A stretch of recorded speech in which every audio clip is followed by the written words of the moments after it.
So I'm Chris Henry. I work at Argonne National Lab and of course here at the CI as well. And Jack has given a really nice introduction to looking at this system from the top down. So we can get statistics, we can look at your microbiome, we can see the species that are occupying these environments, and we can look at correlations between events and what happens to the makeup of that population. But we still don't understand the mechanism that drives these dynamics. Why does the community respond to a particular event in a particular way? And this is very important because, as Jack alluded to, if we want to translate this information into new treatments for the hospital, new interventions that the hospital can make to address diseases or address problems that a patient has or prevent problems, we need to understand the mechanism. That's a requirement for the FDA that maybe is not a great idea because it holds back therapies, but this is Jack's, a slide I actually borrowed from Jack's talk. And basically the point I'm trying to make here is we can use next generation sequencing to figure out all the different bacterial populations at the different part of the body, but we want to be able to use this information to tailor medical treatment. So I want to design your antibiotic. I want to look at your microbiome and design the perfect antibiotic regimen for you so that I don't wipe out your good bacteria. And so I make sure I drive your population to an ecology that encourages good bacteria and not pathogens. I want to design dietary modifications to perhaps treat obesity and other diseases, asthma, or design probiotics, better probiotics that are more effective. And for all of this, if we understand the mechanism that drives dynamics, we can do a better job of that. And the idea is to design models that can predict the impact of a treatment and support the design of a new treatment. So we want to know what's driving these dynamics. So Jack talked about the events, but you can see some correlations here. You see when the proteobacteria picks up, you see the bacteroides go away. You see here when the proteobacteria pick up, the actinobacteria go away. What's driving that dynamic? Another important point that Jack made is these guys are probably eating yogurt and other probiotic treatments, but they have a stable microbiome. So do probiotics work? They do if they're designed properly, but you have to think about the person's specific microbiome because you can change that microbiome with the environment, but I'm sure they've got other events that have happened over this time period. We've got a very stable microbiome that's only been influenced with very specific events. So why is this so stable and how can we alter that stable population? So what I do is I'm a bioinformaticist and computational biologist.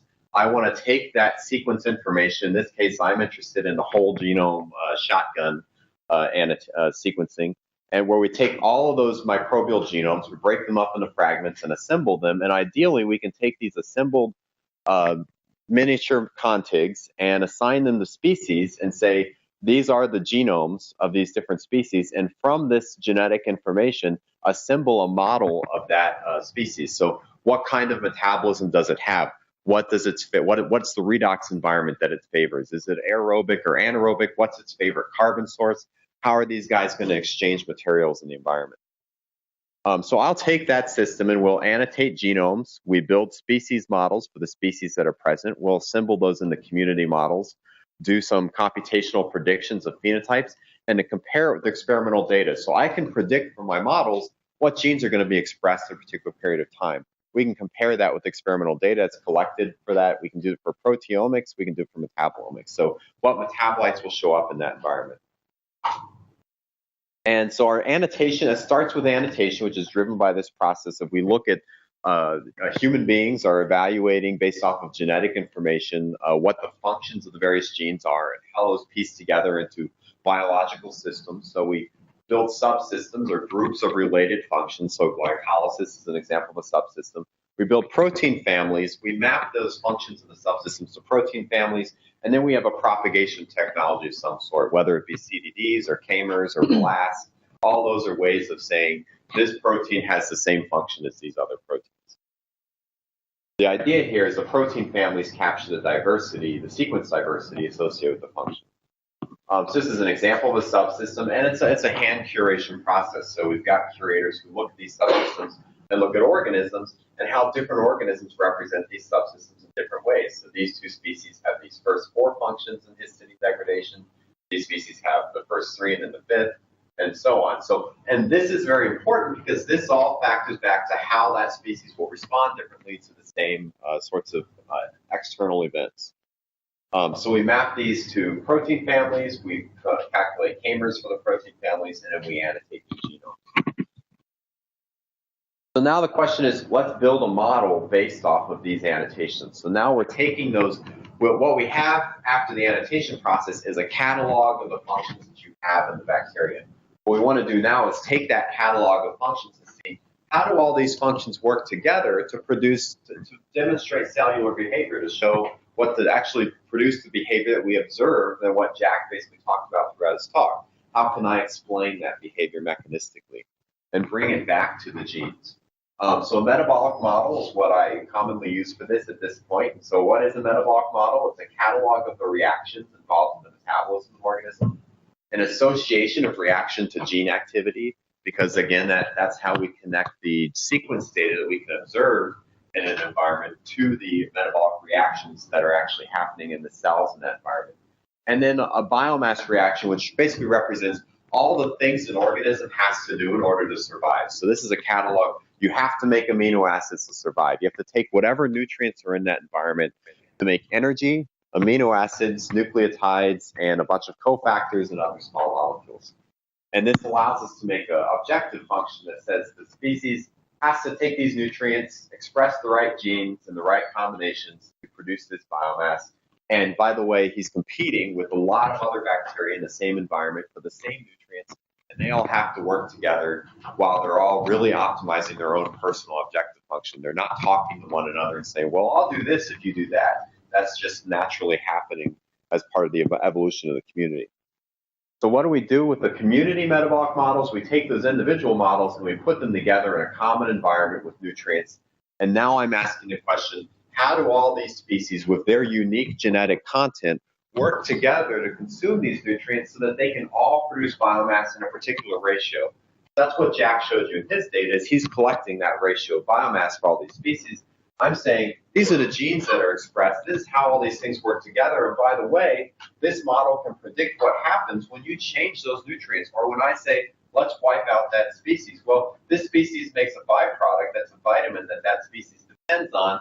Wiping out this species is going to take this with it. The whole community collapses, and you've got a very different community. So now I can change the community. I can propose modifications to alter the makeup of this microbiome. We build our metabolic models based off of a database of biochemistry. So we take different species models that people have built over the years. We integrate those together. We map those to our annotations, and then we build a draft model. And then for our community models, we figure out the abundance of each species in the community. And we say, okay, 1 gram of community biomass consists of 0.3 grams of this Bacteroides, 0.3 grams of the Klebsiella, 0.25 grams of Eubacterium, 0.15 grams of Desulfo Vibrio. That's exactly, if you look at that figure that Jack showed with the microbiome tract over time, those are the widths of the different lines in that figure. So we have this data, and we can use it to assemble these models. What's nice about these models is they say, if you want this community to be stable, they have to grow in this ratio. That's just what has to happen for this community to remain stable. If you change something in a community and this guy suddenly grows more slowly, we can track the dynamics of that community over time, and you're going to get a shift in the relative distribution of the population. So how do we actually simulate these models? We use a method called flux balance analysis. And this, I apologize for the math, but hopefully this is exciting to some people as it is for me. And what we do in flux balance analysis is just a toy model. We have nutrients coming in, we've got byproducts being produced, and we've got biomass being produced. So as said, we assume the inside of the cell is at a steady state. We are depleting nutrients from the environment. We may be spitting out a byproduct in the environment. Of course, we're growing, we're producing more biomass in the environment.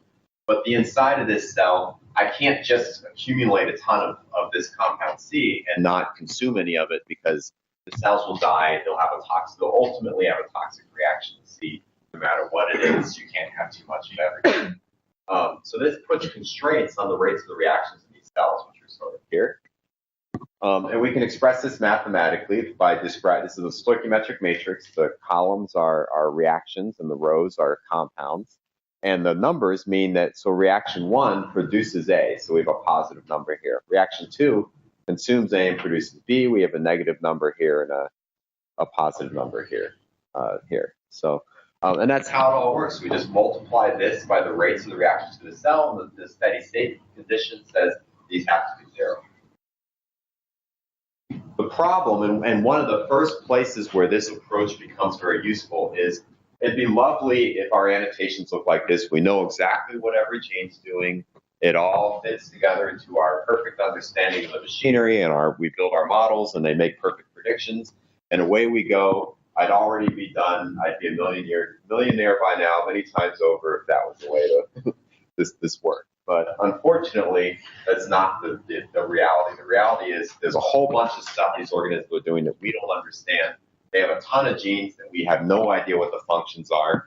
This results in gaps in our model, gaps in our abstraction of the cell. And if your gap is in the wrong place, for example, this reaction here is missing, then my nutrient is no longer connected to my biomass, and this whole thing breaks down. How do we fix this? We do something called gap filling, where we basically take the core of metabolism, which is here, represented by this. This is that same stoichiometric matrix, and we augment it with all of our known knowledge of biochemistry. So I take every biochemical reaction that anybody's ever discovered in the lab, and I add that to this matrix, and I ask the question, well, if I minimize the number of reactions that I have to add from my knowledge base of biochemistry to my core model, and I force biomass to be active, then what happens? What's the minimum set of reactions I have to take from here to add to my core model to get the thing to function, to get the biological machine to do what we know it has to do? It has to grow. So what we see when we do this is it'll fill in not every gap, but it fills in the necessary gaps to get a functioning operating machine, and then we can do targeted searches for genes. To fill those gaps, we can tell our experimental collaborators, look for these genes. I can tell Jack, do a transcriptomics experiment, look to see if these genes are being expressed and if it all fits. So that's that. Well, we can do the same thing with the community model as well, except it becomes much more powerful now, because now I'm filling in gaps in each species. Every species in the community has gaps, but now I'm saying take the whole community. And that whole community, everybody in that community has to produce biomass in this particular ratio using these nutrients. And quite often, you have, in most microbiomes I've seen and studied to date, what you have is a single feeder strain that basically generates the microbiome. You have one guy who's more or less an altruist, and everybody else is basically depending on that guy to function. So in the hot lake environment, that's a cyanobacteria. He can grow autotrophically. He can grow by himself. But the bad thing is that cyanobacteria produces all these byproducts that ultimately inhibit its growth. So it needs somebody to eat those byproducts. But quite often, these feeder strains will produce a vast array of byproducts, a diverse set of byproducts that generate a diverse ecology. So it's really interesting. Bacteroides theta is the feeder strain in your gut. It knows how to consume the complex polysaccharides that nobody else in your gut knows how to consume. And again, Bacteroides theta actually produces not just one fatty acid byproduct, but 4. So it's creating a diverse ecology, because if it just made one fatty acid, that would really there'd be one species that would be better at eating that fatty acid than anybody else, that outcompete everybody else, and that would be the species that co-occupies that microbiome with Bacteroides theta. But instead, you've got this whole set of bacteria that all eat these different byproducts, produce byproducts of their own, and produce a diverse microbiome. So what this methodology is doing is it's taking all the information we know about the functions that we know are present in each species in the environment, and then saying, what's the minimal content I can add to each of those species such that I figure out I have a whole microbiome that now functions to consume these nutrients and make biomass together as a cooperating unit. And so that's the power, that is I can now delegate roles to the different species in the community. If I understand what everybody's doing, I can understand how to engineer the community.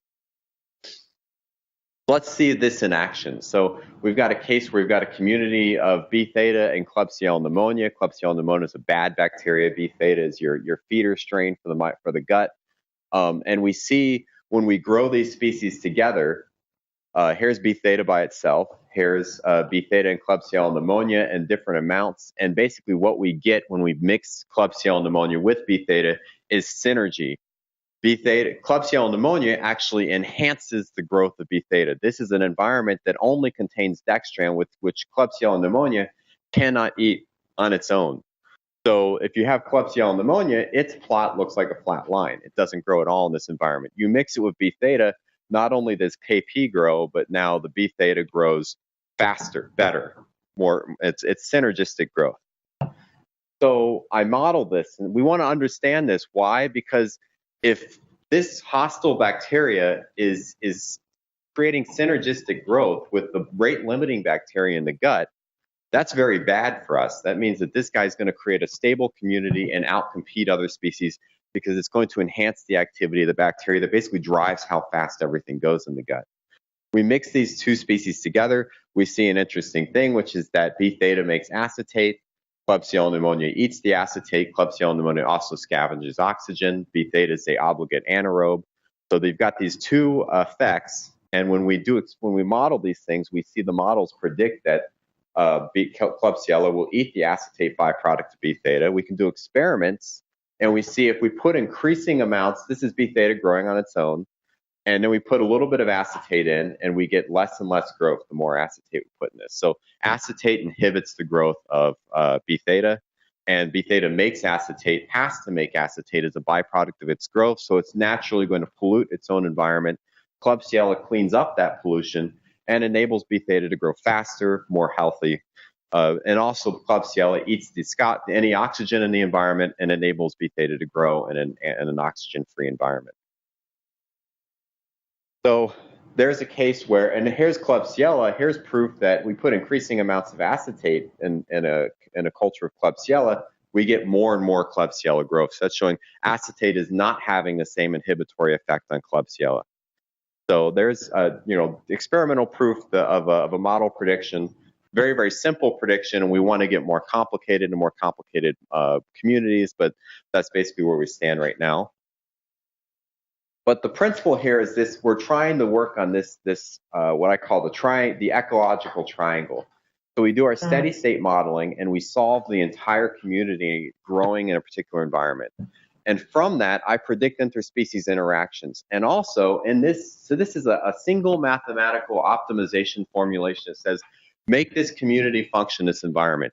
This is actually where my collaboration with Jack comes in, because Jack will come up with correlations and say, well, these species correlate. When we do our dynamic data, they go up and down together. They appear to have an interaction. I stick that into this step of the ecological triangle as a constraint, enhancing these predictions based off of experimental statistical data. I predict this interspecies interactions, but then I have to tune these models, because these species, again, they're not talking to one another unless we have some sort of signaling pathway going on. They're not talking to one another to coordinate. They're not coordinating. They're just optimizing their own individual objective functions.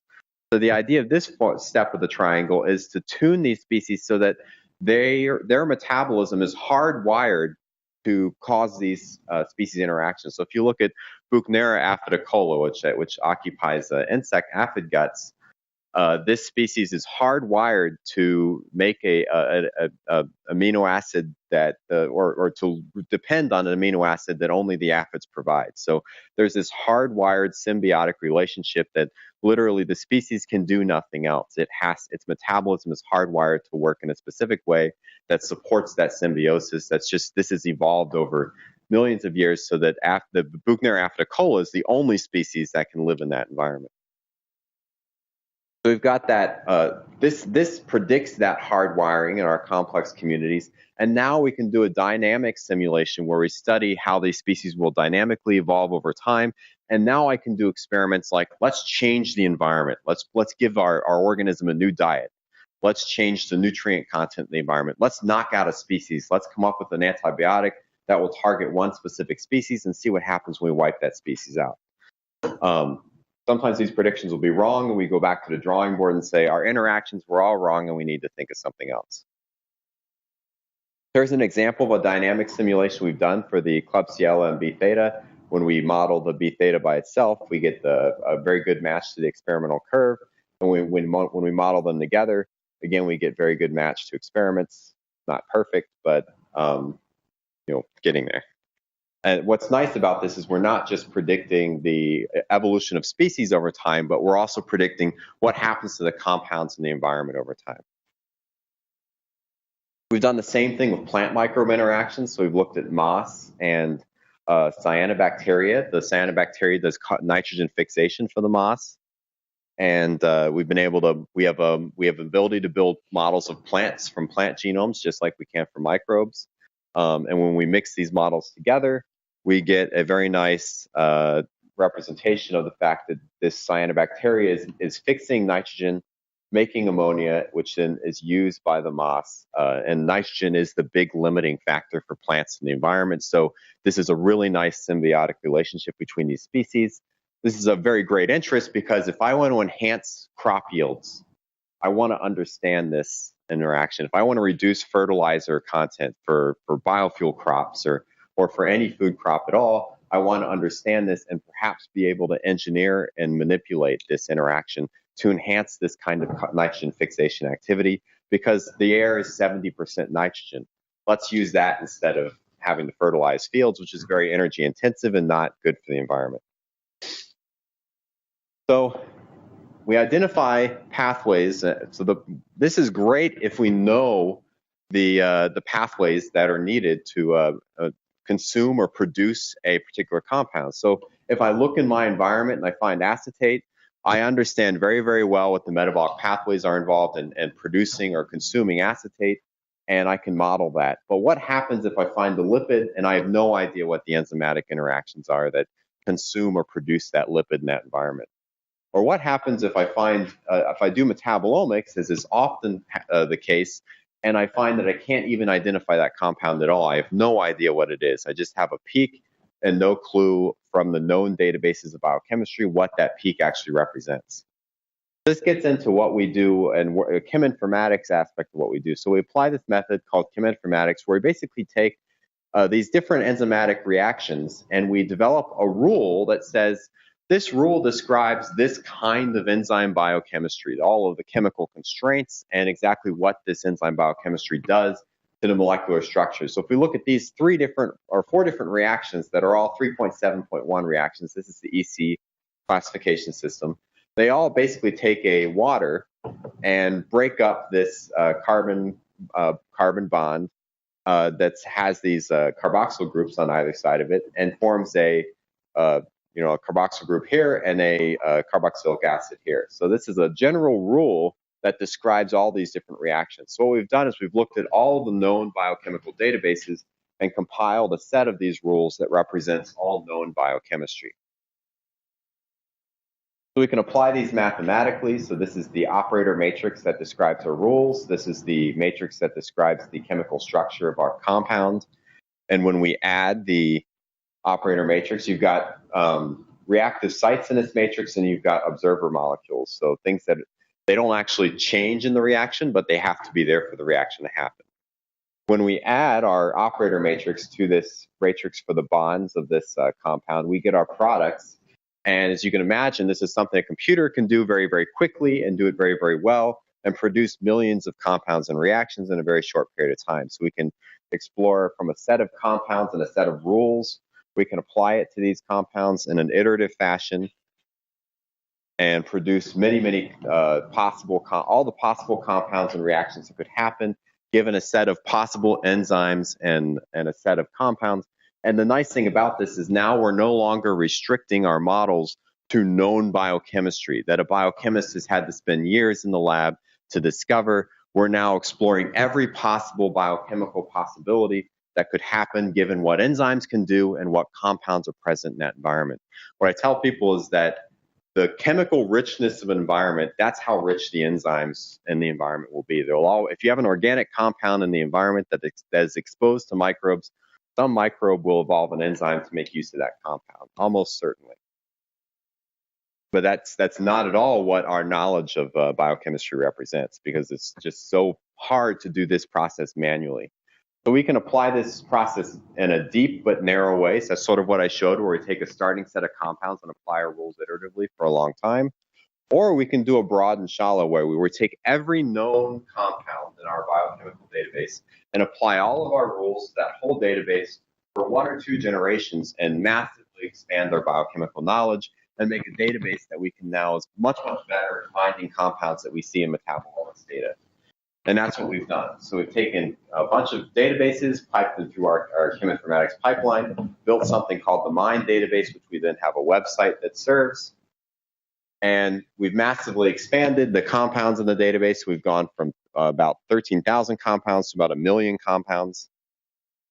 What's nice is there are big databases of biochemistry out there like PubChem, which is a big database of just chemical compounds. But because this is a generic database of chemical compounds, a lot of these aren't actually biologically meaningful compounds. So you can look at the natural product likeness of a compound. There's methods for doing that. And when we look at the natural product likeness of KEGG, we see these green peaks here.